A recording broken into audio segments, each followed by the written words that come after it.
Hello everyone. So today in this special session we will understand the pillars of the transport management when we are going to integrate with the EWM.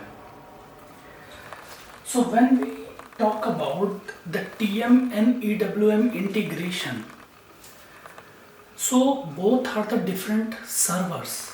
TM is a different system or server, EWM is a different server or system. SAP S/4HANA TM is a different server or system.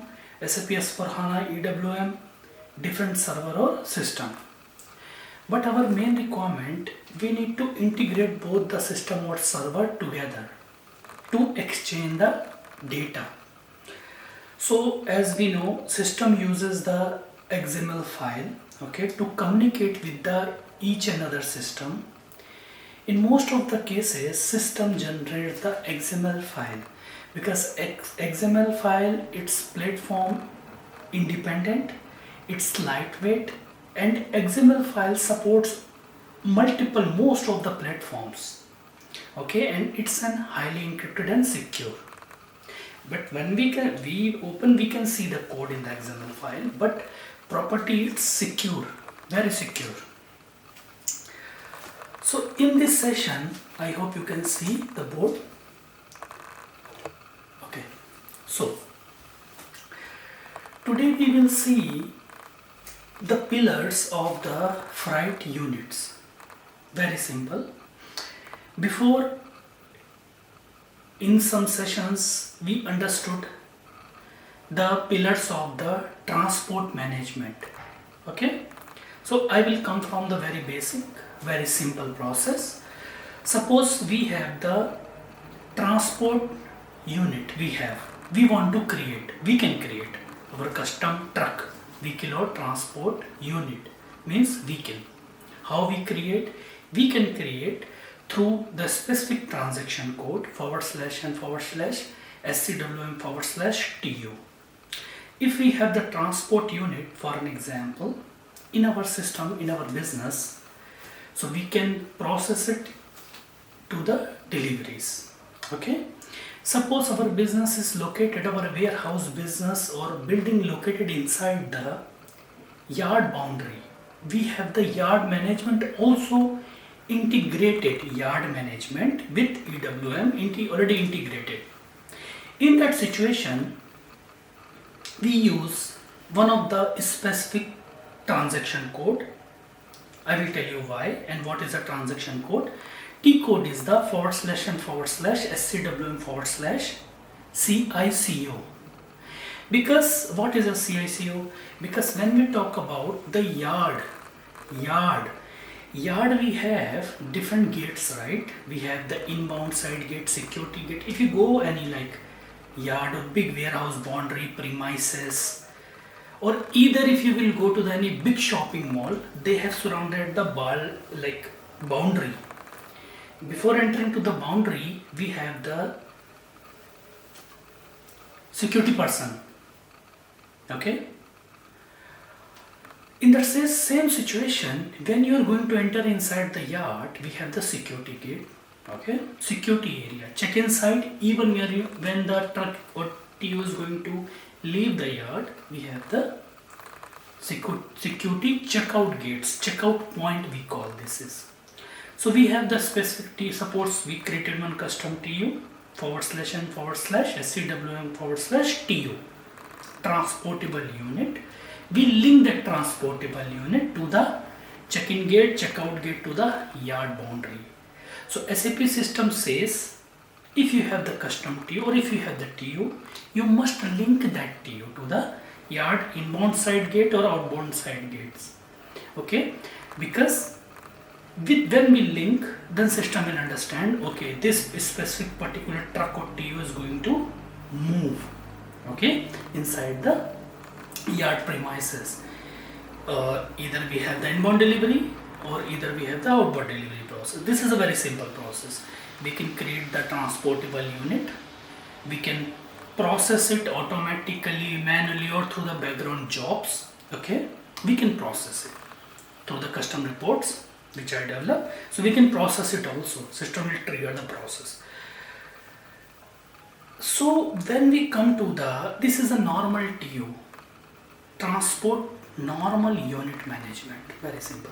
When we talk about the SAP TM integration with the EWM, then we have the some of the pillars when we talk about the SAP TM. What is the first pillar? We have the direct integration. We have the more integration types, transit warehousing. Okay, we have the more process types. What are the process types? We have the, for an example, advanced shipping and receiving process. Okay, we have the different uses, different benefits. So direct integration, transit warehousing, for inbound, for outbound. Direct integration we use for most of the outbound cases, and we have the advanced shipping and receiving process, which is advanced, which contains freight orders, freight units. Okay, not only TU based, we have the here freight order, freight unit.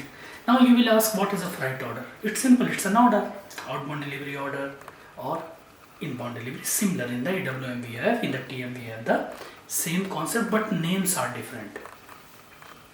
And when we talk about, this is about the order. When we talk about the freight unit means handling unit.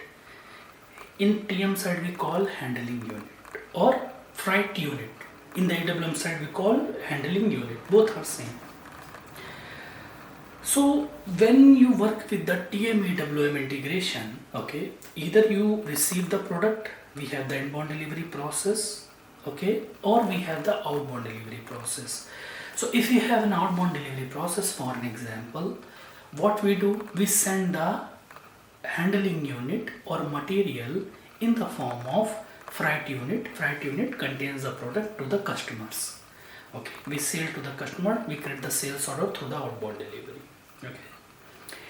Okay, so we saw normal TU process, we saw this is a transport management process. Okay, here we have the integration side, we have different pillars, which comes under the subcategory of our transport management integration with the EWM.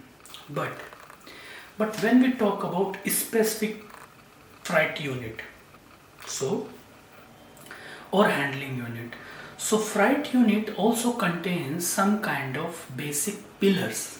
Okay, subcategory. Just simple freight unit contains some kind of basic categories. So through that categorizes or categories, we can maintain or we can control the flow of the transportable unit along with the freight unit. Transportable unit, freight order, and we have the freight unit. So in this session we are going to understand what is a freight unit, what is the basic pillars of the freight unit, which is the handling unit we call in the system. Okay, so freight unit, when we talk about the freight unit, now come to the board. So in this session we have the today topic freight unit, handling unit to be created. So our main goal is to create the freight unit, handling unit, and send that handling unit to the customer through the sales order or outbound delivery. Very simple process. We have for outbound delivery, what we do first, we create the sales order, we create the outbound delivery, we send the HU material or freight units to the customer through the outbound delivery. If we have the inbound delivery, we create the purchase order. Okay, then we create the inbound delivery, then we place the good into our warehouse. So in the freight unit also contains some of the very important pillars, very important basic pillars. The first pillar of the freight unit or handling unit, what is the use of the pillar? How we create the freight unit, how we can control the freight unit, how the freight unit might be or maybe or could be triggered, how the freight unit we can control the flow. Okay, so It's totally depends upon the business to business requirement, but some of the basic pillars I'm going to explain you. The first pillar is the FUBR. In the full form we call Freight Unit Building Rule. So we have some rule, some criteria before creating or building a freight unit or handling unit. We have the transaction code, freight unit building rule, T code is // and / UY2 /FLP. Okay, this is the transaction code, / and / UY2 / FLP. Okay, what the freight unit building rule does, I will explain you. In the short form we call, or in another language we call to the short form FUBR.